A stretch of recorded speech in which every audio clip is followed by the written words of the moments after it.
segundo año, cuarta división, en el taller de soldadura, que tiene una formación de 9 semanas. El horario de las 2:15 a 6:15. En este taller lo que se hace es dar una parte teórica primero de lo que es la soldadura, o sea, la unión de piezas metálicas por diferentes métodos. Que toca a mí tratar de enseñar a los chicos es soldadura eléctrica, como dije, o soldadura por arco eléctrico, que es el más común, digamos, más usado en cualquier taller, en cualquier. Bueno, las primeras clases consisten en una parte teórica donde explicamos justamente los fundamentos de lo que son la soldadura, de los diferentes tipos de uniones que tienen los metales y cómo llegamos a la soldadura, cómo se llegó a la soldadura eléctrica. Después hace una pequeña introducción también sobre soldadura oxiacetilénica. Ellos básicamente hacen mucho hincapié en la parte práctica, digamos. Nosotros no tenemos un trabajo práctico asignado específico. Luego de que ya hayan pasado unas clases de práctica en ese sentido, lo que hacen es hacer diferentes trabajos que ellos eligen para poner en práctica, bueno, todo lo que teóricamente han aprendido y para ir profundizando en el uso de la máquina soldadora eléctrica.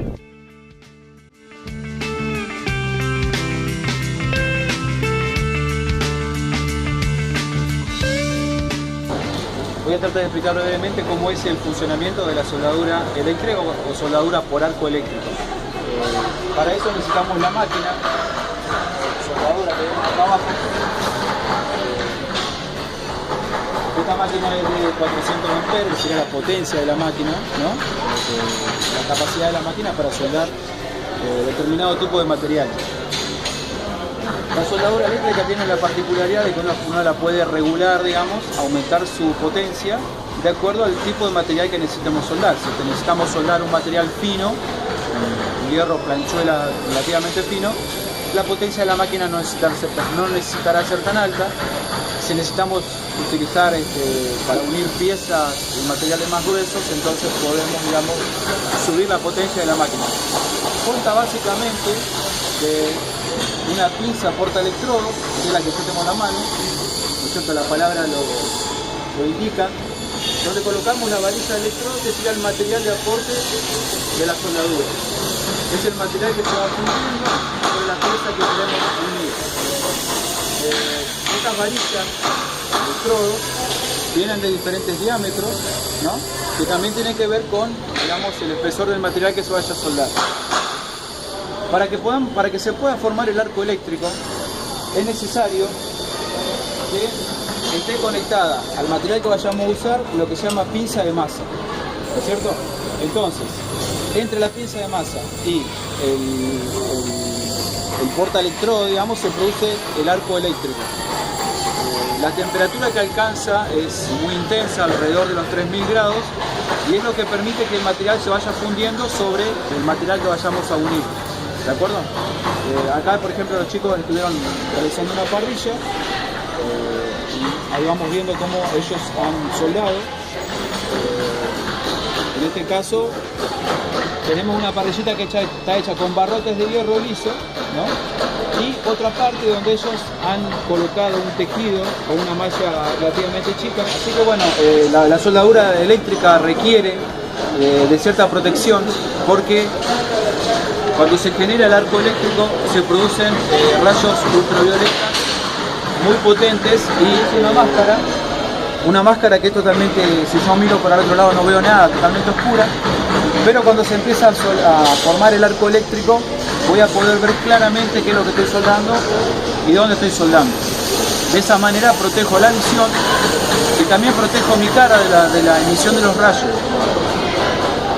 También tenemos que usar un delantal de cuero para protegernos, digamos, nuestro cuerpo, toda la parte orgánica, ya que esos rayos ultravioletas, como decía, son muy perjudiciales.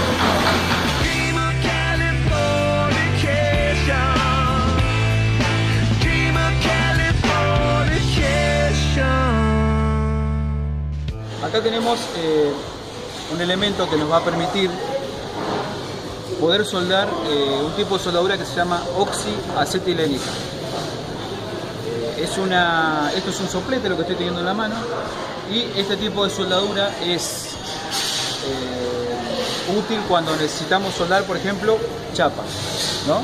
Chapas finas como esta, por ejemplo, que con la soldadura eléctrica no la podría soldar porque me la fundiría, la derretiría, entonces lo puedo hacer mediante el uso del soplete. La soldadura oxiacetilénica es la que utilizan, por ejemplo, los chapistas cuando necesitan hacer reparaciones de la parte de chapa de los automóviles. Estos sopletes vienen de distinto tamaño, van por número, de 0 en adelante, y se utilizan de acuerdo a la exigencia que presenta el material que se quiera soldar. Para que se pueda producir, digamos, la soldadura con este tipo de... la unión de las piezas mediante este tipo de soldadura, se necesita primero tener dos tubos. Allá tenemos dos tubos, uno que es negro y blanco y otro que es azul. En el tubo negro y blanco tenemos lo que se llama el gas acetileno, que es el combustible, digamos, el combustible que se necesita para producir la llama. Y el oxígeno, que sería el que nos da, digamos, la potencia para que la llama tenga justamente fuerza para poder derretir el material que vayamos a soldar. Se abren los tubos, cada tubo, el oxígeno viene por la manguera verde hasta el soplete y el acetileno viene por la manguera roja también hasta el soplete. El soplete sería como un mezclador. Cuando se necesita prender el soplete, se va a abrir la válvula de acetileno y se prende la llama. Y después, una vez que se prendió, vamos a regular la presión, digamos, con el oxígeno. El oxígeno es el que nos va a dar la potencia a la llama. Lo que hace el soplete es generar la llama que me va a calentar las piezas que yo quiero unir. Y una vez que las piezas ya estén, digamos, a la temperatura adecuada, eso lo vemos visualmente con el color que adquiere el color que adquiere la pieza de acuerdo a la temperatura que ha alcanzado.